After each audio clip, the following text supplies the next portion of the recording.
I'm Trevor Lund at RevTrev.com, and in this session of Ask the Counselor, we are here again with Cheryl Shea of EdmontonCounselingServices.com. Cheryl is an author and speaker and counselor, and you can check her out at EdmontonCounselingServices.com, as I've already mentioned. Cheryl's been coming and answering questions that people have given me at RevTrev.com, and the question that is coming up today. I know people have come because they've seen it and they want to see if I'm a heretic, Cheryl. So don't. Well, anyway, I'll take the emails. Yeah, they can Cheryl, email. If is there's it? any problem with my answer, they can email you. They can email me. Yeah, Cheryl, is it ever okay to leave my marriage? Not my marriage, because my wife will be listening to this, but someone asking this of you. Is it ever okay to leave my marriage? Okay, well, the short answer is yes. Now, that doesn't You go want to down draw that out a well bit? in Christian circles at all. And probably, I'm older now, but probably in my early 20s when I was really young and naive, I thought, oh my goodness, how could people ever get divorced? Or even separate. But the reality is that some marriages are really abusive places to be. Mm-hmm. And I guess I'll just share a bit. My understanding of a marriage covenant is it's a covenant two people make to each other before God. Mm-hmm. So, and part of that marriage covenant vows that people usually say has something like cherish, respect, and honor. Those kind of things. Love, respect, and honor. If someone is in a physically abusive relationship, the respecting and the honoring isn't happening. Mm-hmm. So, in my understanding, that marriage covenant is already on pretty shaky grounds. Usually what happens, the people that I end up talking to aren't the people that are being abusive. They are the people that are being victims. Yeah. And they will often stay for a really long time in a marriage, being threatened, being abused, being beaten down physically and emotionally, and often spiritually, because they take their covenant seriously. Mm-hmm. But what they're not taking seriously is the reality of the situation. And we're all, as human beings, and I think you'd find this through the Bible, we're all really stubborn, is one thing about all of us, right?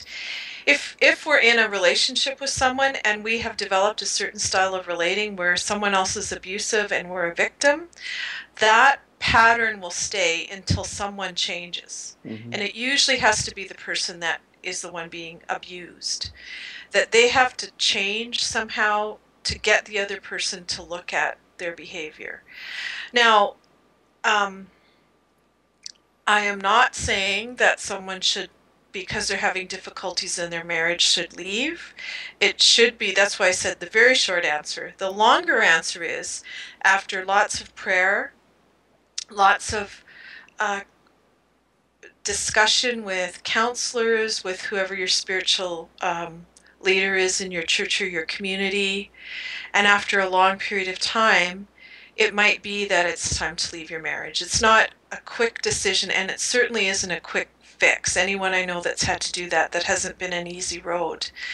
But I think in those situations, I mean, the Bible's pretty clear about adultery, but I think in other situations where there's abuse, certainly the marriage covenant's already been broken. The person that's leaving isn't the one breaking that covenant. It's already, in my understanding, how I've looked at Scripture and just people's lives, it's already been broken. But again, if you find yourself in that situation, it's not, you don't go, oh, Cheryl said it's okay, I'm going to go leave my husband tomorrow. You better have a few years of counseling, a few years of prayer with people, a few years of trying to change the dynamics in your relationship before you even consider that. Yeah. So if you find yourself in that kind of situation, please get help and talk to someone.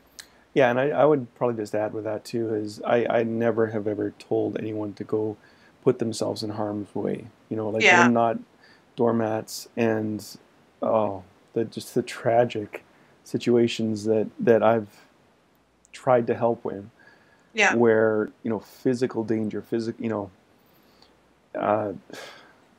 I mean, just you think a absolutely majority brutal. of murders are domestic Yeah, situations. yeah.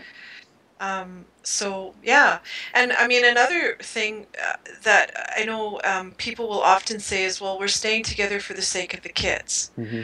Now, if your household is chaos and anger and rage and violence, the kids already know that. Hmm. So if that continues that way, what you're teaching, say it's a woman who's in a situation the man is abusive, what she's teaching her daughters is that's how men treat women.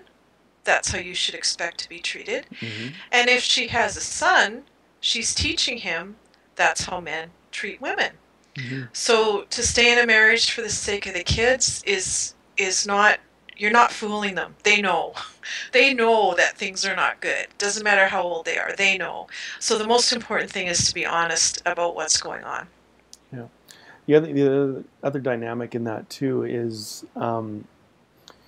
you know, the people I've dealt with have been in a church. They've had those extra relationships. They've had, a lot of times their family is in the church too. So you've got Yeah. those extra pressures all over the place. Do you have any advice for people with? A lot of times I've seen the one who's being abused uh, is the one that leaves, and they're the ones that have to, they are the ones accused by every other one Yep. in that system. They're the ones that change the system, so they're the ones to be blamed for it. Right. What encouragement or help or warnings can you give people about that? Well, I guess again that's why you need wise counsel from people outside of your church community or your circle, Hmm. and you need to count the cost before you leave.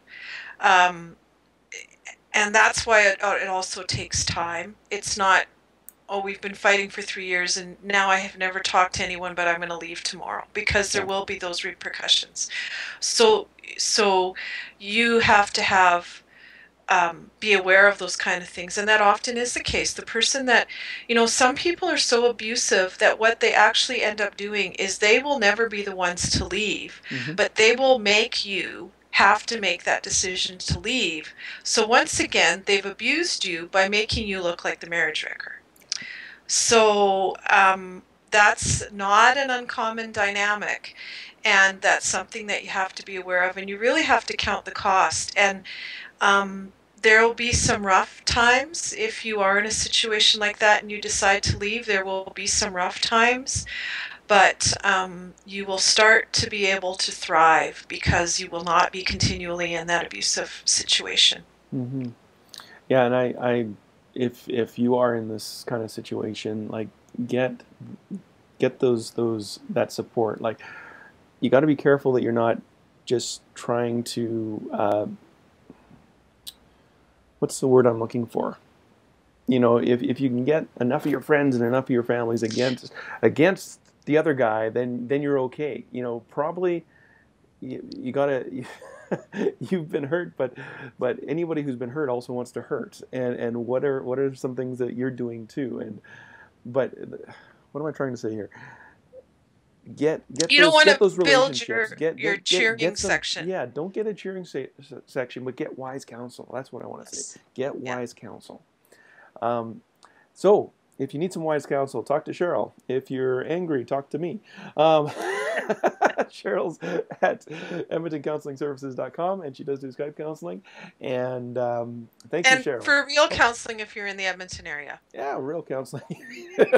It's not real if it's online. Oh my goodness, No, what are we no, doing? no, just kidding. Okay, thank you, Cheryl. We'll catch you next time. Okay, bye. Bye.